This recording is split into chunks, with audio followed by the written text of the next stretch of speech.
Hello ladies and gents, I am Nadifin and welcome back to From the Depths Ashes of the Empire Community Edition. This is in fact the third time I've been recording this episode between a combination of incorrect encoding and a crash which ended up basically breaking the entire episode I had recorded, and I was unable to recover the video file. Could recover the audio but not the video. Anyway, these are the designs I'm going to be implementing in today's episode. So we've got essentially Adnecris's Air Force, and this is going to be being added to the Monk Lizard Force. So that will become essentially the Monk Necrius Force. So it will have Monk Lizard's tanks and then Adnecris's Air Force. But first of all, let's have a look at the Sparrow, which by Giant Snake, which is going to be added into the main force. So this is a fairly standard looking sort of plane. I have quite a few of these. This one though does not appear to be spin blocked, so it's probably a little bit slower than some of the others. It does move around quite a bit, but it looks cool and it flies very nicely. It's got a nice little erratic motion to it, so it should avoid a lot of targets, and it's only 8,500 vehicle materials. So let's say sort of against the Taipan and see how it performs. So it banks nicely there. It doesn't drop too much altitude. It does drop a little bit, but not a drastic amount, so it should be okay. It's also got a nice seat at the front, so I could probably use this for capturing, or at least attempting to get near the capture point. So it should stop holding on to the missiles. So it's quite close, and it does fire them all at once. Nice, good fragmentation rounds, it seems. How does it take hits? So it took quite a strong hit there, but its motion was not too bad. It dropped a little bit of altitude, but otherwise it seems a fairly good little flyer. Nothing absolutely amazing, but is definitely going to be a nice little workhorse, and definitely one which should be able to do a fair amount in the campaign. Next up we have the ACV-01, which is a group of flyers. I think a number of these were actually going to be part of a tournament, probably a simple weapons tournament, due to them having essentially simple guns and also grenade launchers. So let's again face it off against Taipan. And these have a very nice amount of DACA to them, with all those simple weapons firing down. Definitely good against the Dustwind Gypsies, probably not so good against some of the other more robust designs. So the grenades being fired. I'm not doing particularly well, so I'll probably get rid of the ones with the actual grenade launchers. Probably just scrap those early on. We'll see how they go against larger forces, but against single targets like this, they don't seem to be doing especially well. That one's flying in circles, that one's no longer firing in the correct direction. It's a good spread, but nowhere near the target needs to be.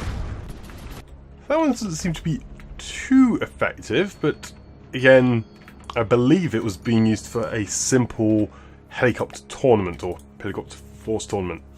So you have the ACV-02, and this one seems to be a lot more effective.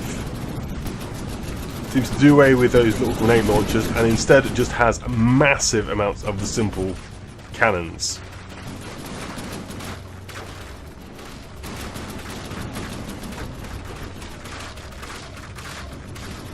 Look at that, it's just churning off the blocks, breaking up all the aesthetics in very quick succession, breaking through all the wood, which is very commonplace on Dustwind Gypsies, and it is already AI dead.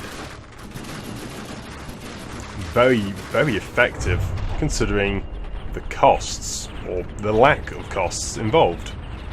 That's what we have, the APC. This is I think it's a resource vehicle, Adnecris. And it is a very cheap little design, but it has a wonderful little aesthetic. Being much more of actually an armoured car rather than the wooden Jeep Humvee type thing which I designed. It's absolutely incredible aesthetics here. Seeing headlights, bumper, even things like the turn block there is still good. This doesn't seem to meld so well, but it does make it look like you can actually pop your head out, and there's probably a seat in here somewhere.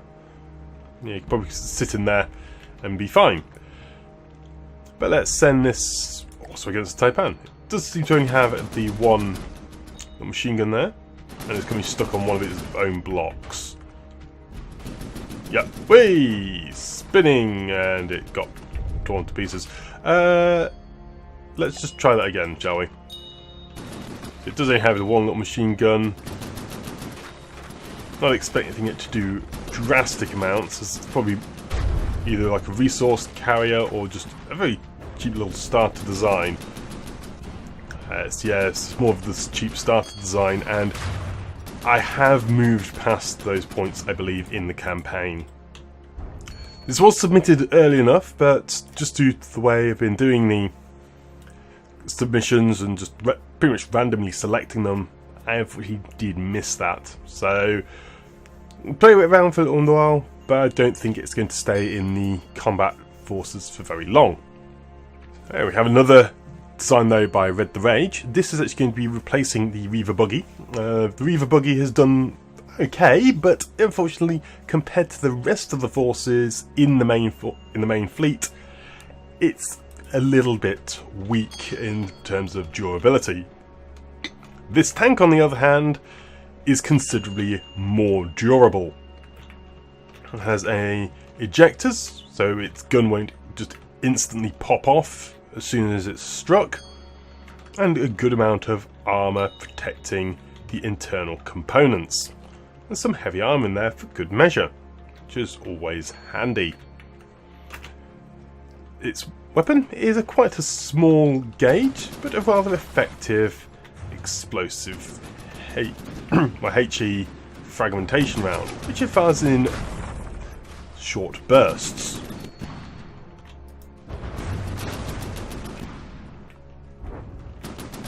It does have a tendency to fight from a long range, which does mean it's difficult to be hit, but also does mean it's a little bit hard for it to hit its targets.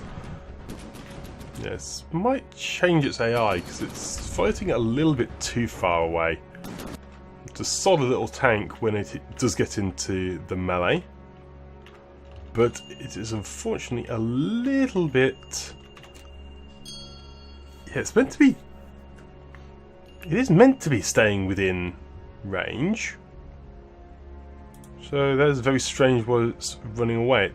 It may have slightly too many wheels. How many has it got? So yes, it has got too many wheels. So let us remove some of these wheels then. And now send it against Taipan. It should now be able to turn. Is it turning? I may have deleted the wheels which made it turn, which is the problem.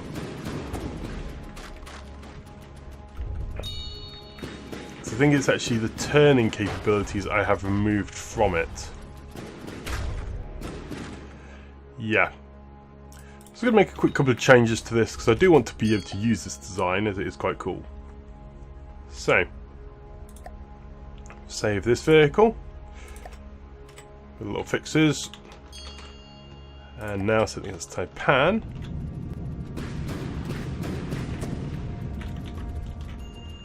Okay, it's now got thrusters to make it turn, but it is now actually turning around to face its target. It drifts around its target much more effectively rather than just driving off into the sunset.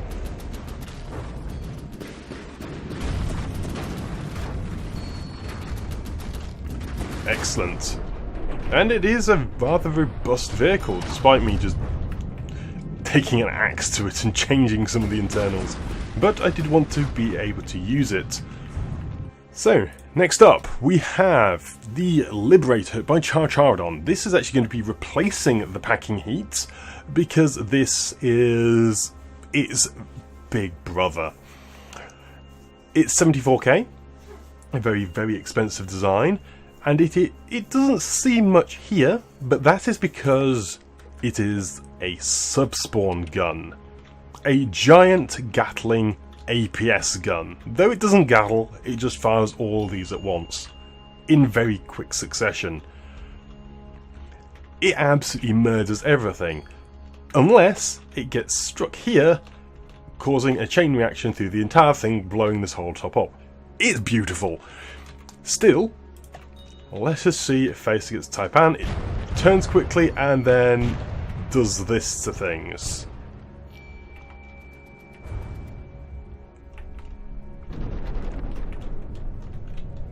It turns things into confetti.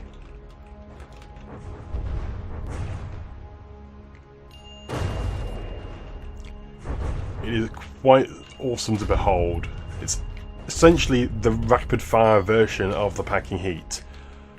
And it fires so many shots that the inaccuracy doesn't matter. But being APS, it does have a tendency to kind of detonate and kill itself. But that's all part of the fun, I guess. So I'm very much looking forward to seeing this in action once more. Next up we have a little drone fighter by Anacreus. This one I do need to make a couple of changes to.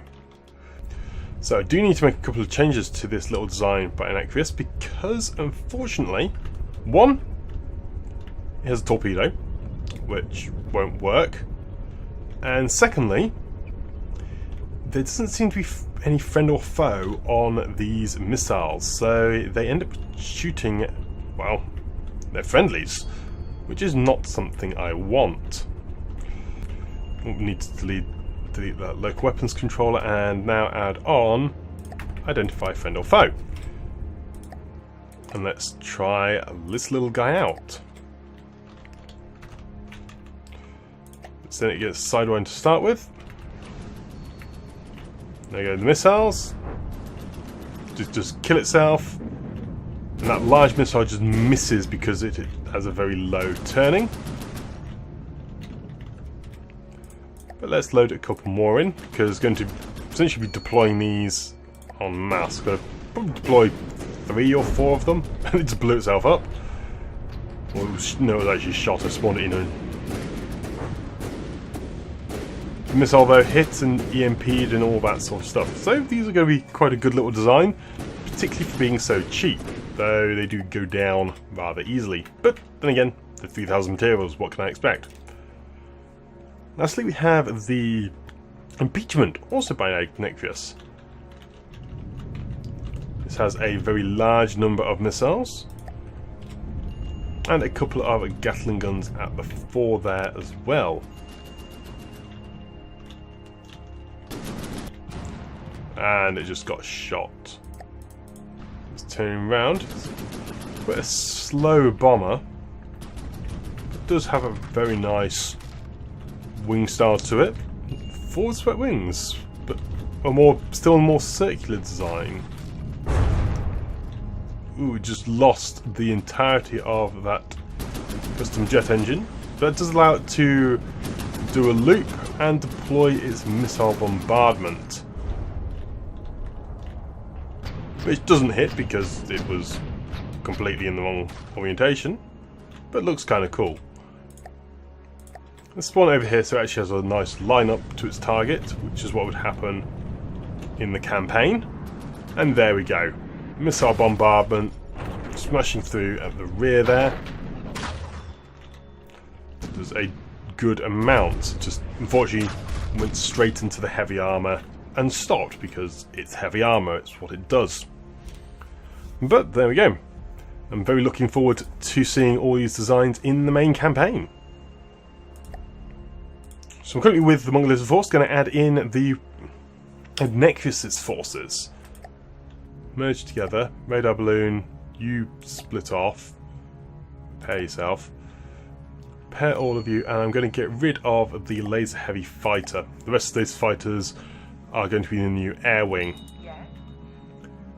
So now let's jump over to Primary Force with Bending Blade and all that. So we're going to merge all those together, and going to get rid of the Conqueror due to its having a nasty tendency just to keep killing itself. It's good for water, but with Ashes of the Empire it just keeps crashing all the time. It's a bit of a shame because I do quite like how it flies. It just flies a little bit low. The Reaver Buggy is being replaced by the light tank, and the packing heat is being replaced by the Liberator. So send those in to attack that. Hauler, move in. Because I want to be able to deploy the Liberator against the 15th Pirate Lord. No, don't want to attack just yet. Okay, Liberator is built, as is the Heavy Murmur. So let us begin the battle. Spawn in, begin the battle, and pause. So we've got quite a big force being spawned in. Got the Pancake Tank, which is currently flying. Got the Gecko, Tourist Tank, that one there, and then this behemoth of a vehicle there. The battle begins. Red Rage tank's getting in, and immediately the Liberator just starts liberating its targets. The new fighters going in did first blood, I believe. Liberator is trying to take out this, and it's going to probably annihilate Taurus' tank. It misses and kills another target. Excellent. Oh, massive explosion there. Or was it just... No, not a massive explosion. That's just the muzzle flash. Oh, I love Chacharodon's designs. What worries me that those are the small designs. The large ones you can't fit in Ashes of the Empire just because the guns are just too big.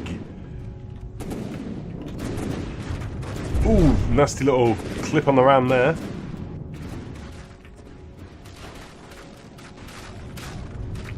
So it looks like the cannon itself is getting a bit hammered a bit. This thing's Liberator is repaired back up and is firing once more. The Goblin Light Tank has taken a beating at the front, but is still going strong.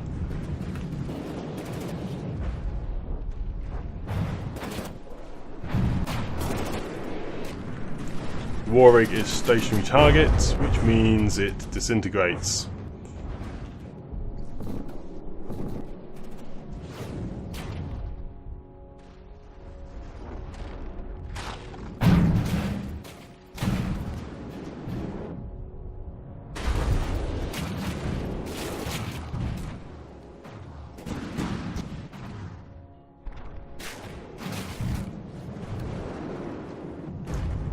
Goblin Light Tank looks like it might have run out of ammo.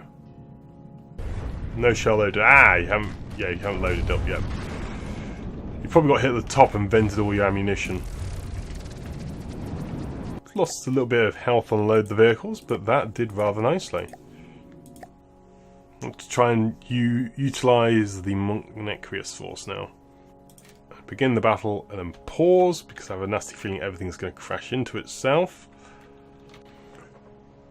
Well, unfortunately the game crashed again. This time though, I remembered to set up all the correct backup procedures, so I have only lost the few minutes in the campaign, and have been able to recover all the data, which you'll have just seen. But I believe the bug has been caused, or the crash has been caused, something to do with the multi-spawns of Ad Necrius's forces, of probably spawning them basically on top of each other and causing the amount of clipping there to essentially crash the game. It is unfortunate, but that is sometimes the case. However, I do still want to use Ad Necrius's designs, and so I'm going to be using everything apart from those simple weapon helicopter forces. So let's have a look at a couple of other designs. The artillery unit. So this is essentially like a field gun. Great little aesthetic there. And yeah, it does look like a standard sort of field gun. I'm not expecting it to be particularly resilient, particularly with that there, and if I don't face it in the correct direction. However, let's go. Yeah. It's meant to be a long-range force, and if Rambot's in the way, there you go. Line it up.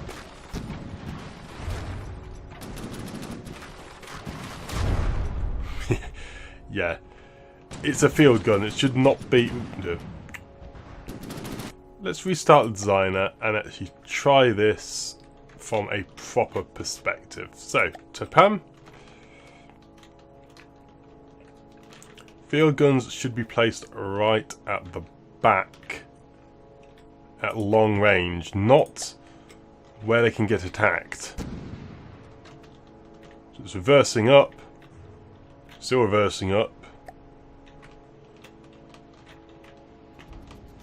But it can just bombard its target. Very fast and accurate shells.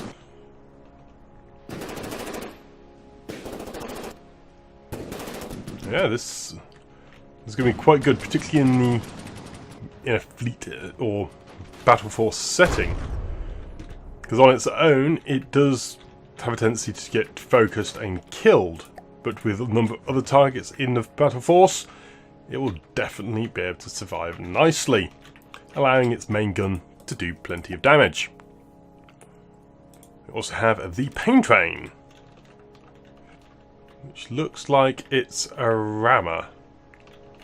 Rammer with lasers.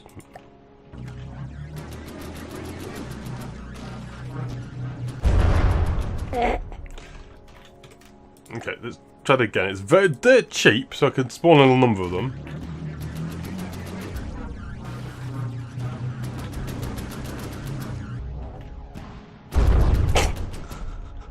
Yeah, gonna need to spawn in several because one-on-one they get completely focused down and killed.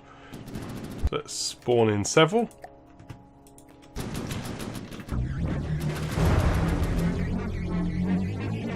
One got destroyed straight away. Yeah, they're quite explosive, it seems.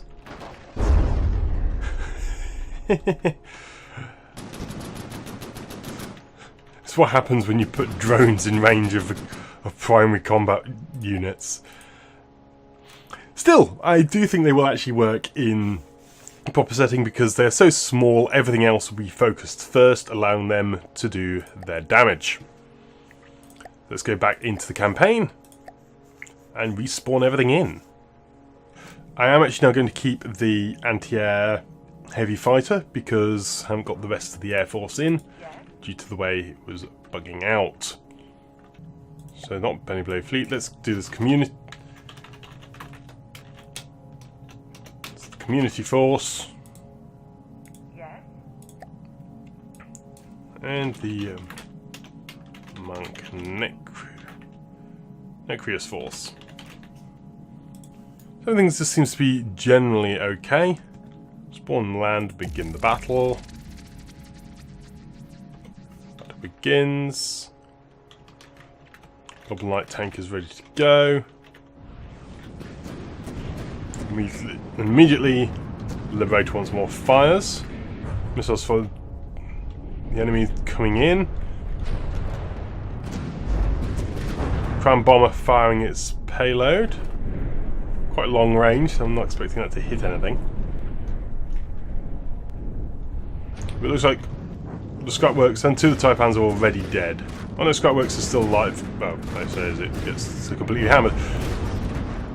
Still just about alive, but it has just taken a couple of bombardments already.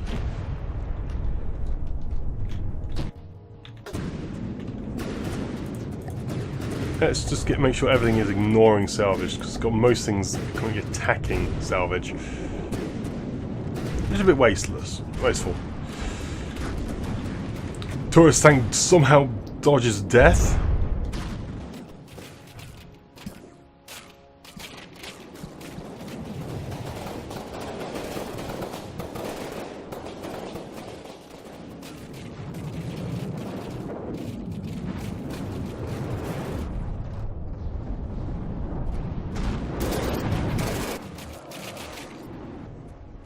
Ooh, big hit there. This looks like we've got a chain detonation within the Liberator.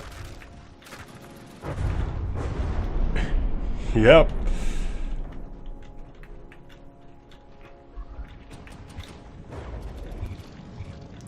Yep. Chain detonation so severe it actually takes out the base as well as the primary. It's quite an intense explosion.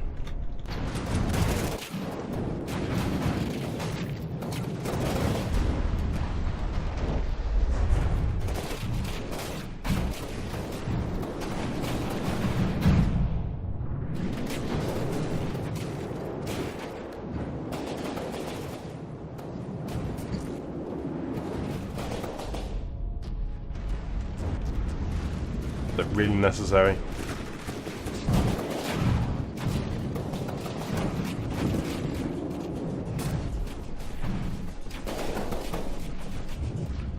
I wonder if the heavy fighters run out of fuel. It has. I'll have to probably just select everything. Yes. Resource view.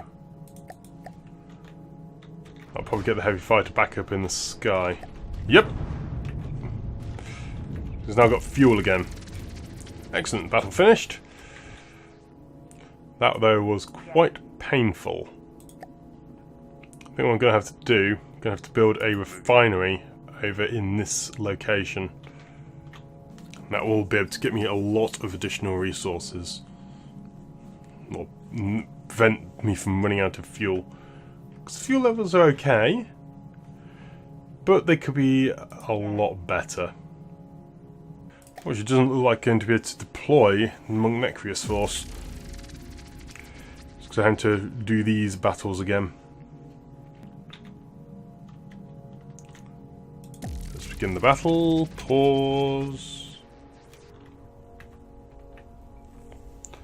There's explosions going off there. A few solid hits on known vehicles to start with. But it looks like the enemy are too damaged immediately.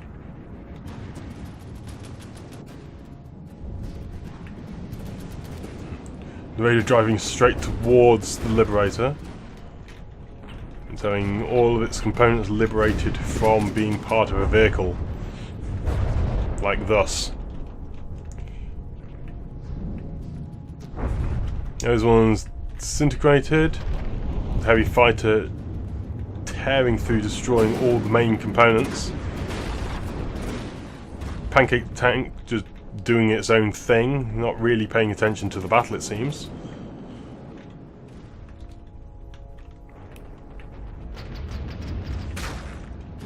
And it looks like a Raider spawned in at a Viper. That's a Viper spawned in at a really inopportune moment. That leaves what remains of a Copperhead to take on my entire forces. It's now 2 damaged and AI dead.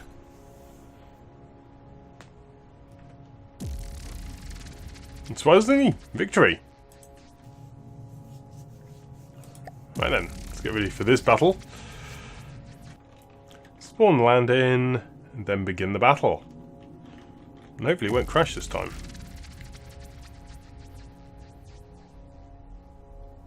There's a lot of things spawning in.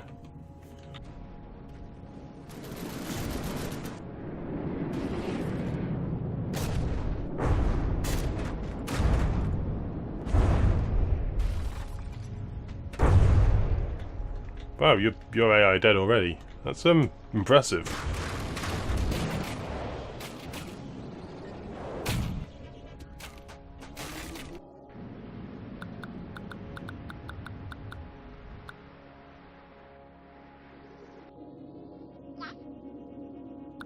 Spawning on one of the pain trains.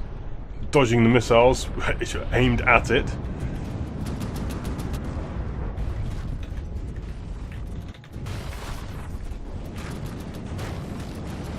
Japan here coming in for the ram, but it's taking some nasty hits.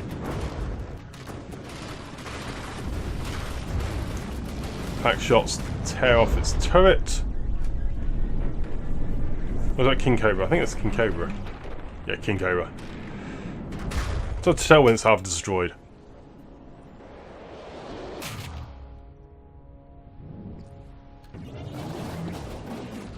Oh, look at these traces at night. Now that is pretty.